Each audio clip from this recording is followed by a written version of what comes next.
Anak-anak dilindungi oleh Undang-Undang Perlindungan Anak, otomatis Pak Muhammad Idris harus ngobrol sama si undang-undang ini.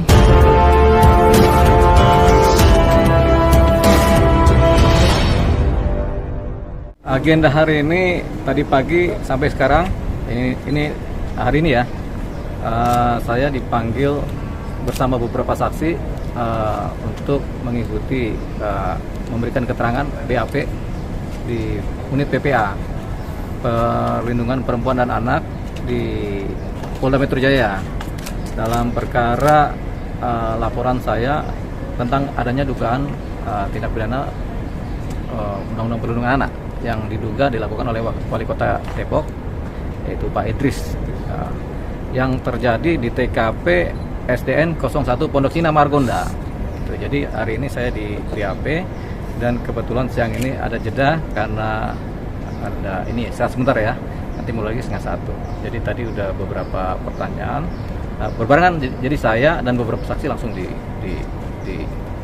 BAP. Ada berapa pertanyaan tadi? Tadi kalau saya sendiri tuh udah sampai ke 9 pertanyaan.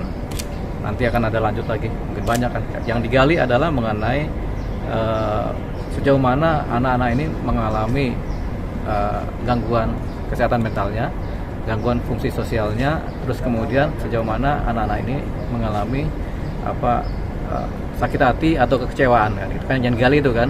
Nah, itu anak, kemudian wali murid bagaimana, ditanya juga bagaimana upaya-upaya wali murid kan, itu juga ditanya bagaimana wali murid itu kemudian menyikapi ini ya, kan wali murid banyak yang menderita karena persoalan SDN 01 ini, dan mereka juga mau nggak mau jadi pengajar karena nggak ada pengajar di SDN 01 sampai sekarang.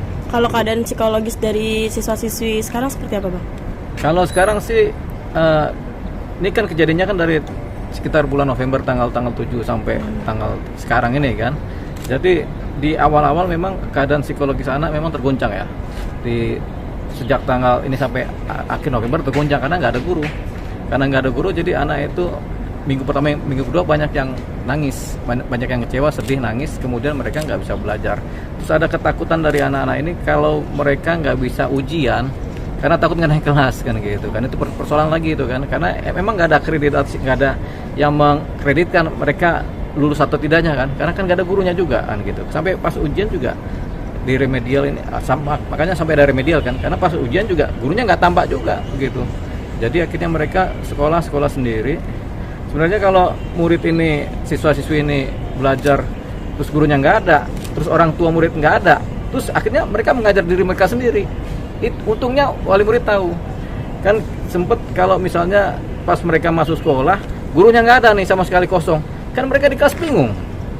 Nah kalau ada anak yang cerdas mungkin saya aja ngajar jadi guru kan gitu kan, bisa jadi itu anak kelas 1 ngajarin kelas 1 atau anak kelas 6 ngajarin kelas 5, anak kelas 5 ngajarin kan begitu jadinya kan. Nah itu sampai begitu parahnya kalau nggak ada guru. Untungnya wali murid mengetahui karena nggak ada guru, akhirnya wali murid akhirnya berinisiatif di minggu-minggu pertama mereka mengajar. Entah apa yang diajarkan kita nggak tahu. Pertanyaannya entah apa yang salah juga kita nggak tahu kan. Bang, sejauh ini udah ada komunikasi belum sama Pak Idris? Pak Idris nggak ada tuh, nggak ada. Dia juga nggak ada. Beliau nggak komunikasi, kita juga nggak komunikasi kan. Karena ini bukan persoalan komunikasi. Kalau persoalan komunikasi itu persoalan kalau tindak pidananya delik aduan atau persoalan perdata, di mana kita ada berpersoalan secara hukum perdata kan. Kalau ini kan seperti tindak pidana pembunuhan. Ya kan, contohnya tindak pidana ini kan delik umum ya, publik ya.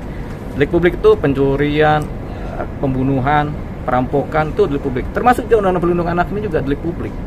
Ya, jadi yang seperti ini tuh nggak ada yang namanya maafkan atau yang ada cabut-cabut laporan, nggak ada. Makanya ada tindak pidana pembunuhan, siapa pelapor ini?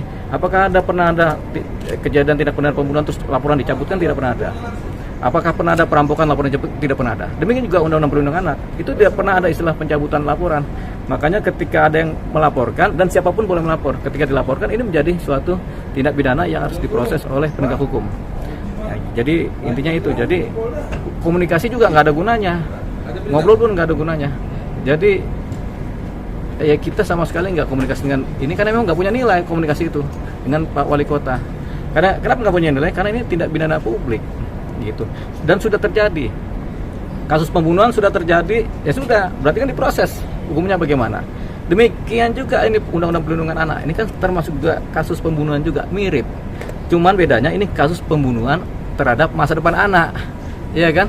Ini kan anak karakternya juga dibunuh juga. Kalau anak tiba-tiba ngalamin depresi, kemudian akhirnya nggak mampu sekolah lagi, atau kemudian mengalami gangguan mental, ya lebih parah lagi. Karena ini kan berisikonya buat anak nih, masa depan anak. Ini yang lebih mahal, gitu. Bang, katanya kan Wali Kota Idris kan mau mengembalikan operasional dari sekolah tersebut ya Bang. Dan tim relawan dan juga keluarga katanya nagih janji itu gimana sih Bang? Ini kan katanya dia mau mengembalikan sekolah itu. Ya nggak apa-apa, bagus aja dia kembalikan sekolah itu menjadi sekolah seperti semula kan. Cuman persoalannya sudah terjadi tindak pidananya. Jadi ya jalan terus nih perkara. Sama kayak ada satu orang sudah merampok bank, terus ketahuan, oh saya mau ngembaliin ke uang rampokannya supaya saya kemudian supaya banknya bagus lagi, kemudian saya bisa lepas dari hukuman jawabannya tidak begitu. Ini sudah terjadi peristiwa hukumnya. Kenapa ini kemudian tetap berjalan? Karena ini tindak pidana publik. Deliknya delik publik, bukan delik aduan. Kalau delik aduan misalnya berzinahan misalnya. Nah, ini beda, atau pencemaran nama baik. Kita bisa mengadakan restoratif justice. Ya sudahlah, kita berdamai dah, kita cabut laporan. Itu bisa delik yang namanya delik aduan. Tapi kalau delik publik nggak bisa. Berarti kan terus ya ini otomatis terus. Nah, yang membela anak-anak sekarang SDN Pondok 1 Pondok Cina, SDN 1 Pondok Cina, yang membela anak-anak ini bukan kita lagi sebagai pelapor, bukan. Yang membela anak ini adalah Undang-Undang Perlindungan Anak. Jadi kalau Bapak Muhammad Idris mau berdamai dengan ini peristiwa hukum ini, dia harus berdamai dengan Undang-Undang Perlindungan Anak. Ngobrol dia sama si Undang-Undang Perlindungan Anak, gitu kan? Gimana caranya? Dia komunikasi dong sama si Panglima ini, kan kita negara hukum. Panglimanya adalah hukum. Jadi karena ini sekarang anak-anak dilindungi oleh Undang-Undang Perlindungan Anak, otomatis Pak Muhammad Idris harus ngobrol sama si undang-undang ini. Di mana ngobrolnya? Ya di pengadilan, kan gitu. Berarti penegasan ya Bang, berarti belum ada kejelasan mereka disatuin lagi dalam satu gedung. Sampai sekarang belum ada kejelasan, cuman cerita sama katanya. Masa kita megang pejabat negara katanya aja, katanya sebegini, kan harus ada dokumen. Termasuk ceritanya kan ada pelarangan guru-guru belajar di SDN 01. Itu dokumennya nggak ada. Ceritanya ada yang namanya pemindahan lokasi mau jadi masjid. Dokumennya nggak ada, ya kan? Ya ini penting di sini nih. Kalau kita mau telah lebih dalam, ini kan termasuk orang mau pakai ini jadi proyek sebenarnya kan, proyek yang ada nilainya. Bahkan udah mau tender tuh kemarin tuh kan ceritanya kan, kita dapat kabar ternyata mereka udah mau cepet-cepet tender, makanya buru-buru disingkirin sekolahan ini supaya tendernya jalan. Siapa yang menang? Meneketehe. Bang, berarti cuma ngomong kosong lah ya Bang, janji itu Bang akan mengembalikan karena belum ada bukti. Jangankan janji wali kota, janji pacar aja kadang-kadang ngomong kosong kan. Berarti nggak ada ininya ya Bang ya, buktinya. Ya kalau nggak ada bukti buat apaan gitu. Kita pacaran juga kadang-kadang pacar kita suka cedera janji begitu kan. Apalagi wali kota yang bukan pacar kita kan begitu, bukan pacar anak-anak gitu. Bang, tadi saksi yang dipisah bareng Abang siapa aja Bang? Ya ini beberapa saksi sukarelawan. Tapi nanti akan pendalaman karena kan kepentingannya kan bukan delik aduan. Jadi penegak hukum akan mencari saksi-saksi sebanyak mungkin yang memang masuk kepada unsur pidananya. Banyak kok, dari Komnas HAM, dari KPAI kan begitu kan, dari sukarelawan, dari orang tua murid tuh siapa aja, termasuk dari gurunya. Sampai nanti banyak ini mengerucut kepada Kepala Dinas Pendidikan Kota Depok. Baru mengerucut lagi kepada kasus Pol PP tuh yang gerusa-gerusut tuh mau musnahkan peralatan sekolah. Kan gila aja tuh, masa peralatan sekolah mau dimusnahkan?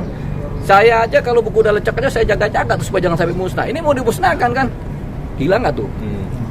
Bukan kita yang jawab ya, cuma kita tanya gila nggak tuh? Gitu. Berarti dari Komnas HAM dan Komnas Perlindungan Anak juga ikut turun tangan ya Bang? Pasti turun tangan karena ini sudah menjadi tindak pidana publik, laporan publik, sehingga ketika mereka dipanggil untuk ditanya mereka harus menjawab. Komnas HAM menjawab, Menteri juga menjawab. Termasuk kalau perlu Bapak yang terhormat Bapak Ridwan Kamil juga jadi saksi, harus dia datang.